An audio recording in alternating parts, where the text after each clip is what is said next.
In a lot of ways, this modularity conversation is exactly the same as the motorized and rotating cameras conversation, in that the first time you look at this, you think, oh my God, the ability to tune my smartphone to my exact preferences and my exact budget, to be able to swap out my battery as simply as this, instead of having to throw my whole phone away when it gets older, of course this makes sense. I mean, this is a massive part of why PCs are so desirable. You pick the exact parts that you want. And so it's not surprising that this idea of a modular phone almost became like the holy grail that companies were scrambling to try and make happen, with even Google themselves stepping in to try to create a device in which you could just slide out the components you don't want and slide in the ones you do. But it never caught on.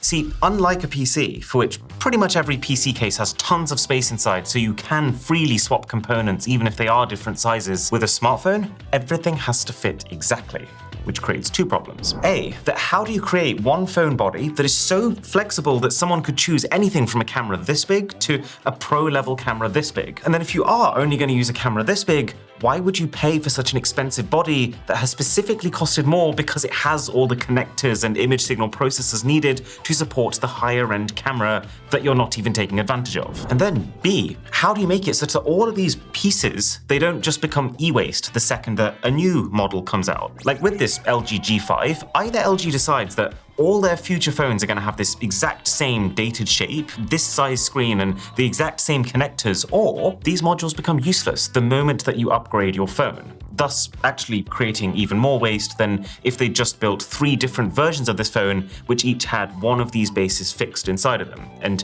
you as the buyer would then just pick the one that you wanted. So I think it's fair to say that the idea of a modular smartphone being something that any company in 2025 should be striving for is not a good idea. The only situation that modularity has kind of worked for is the Fairphones and the CMF phones. But that's only because for the Fairphones, the swappability is not there so that you can upgrade things, it just lets you repair what you have more easily. And for the CMF, the things that you're swapping are accessories as opposed to core system components. But the craziness is not reserved for just old phones.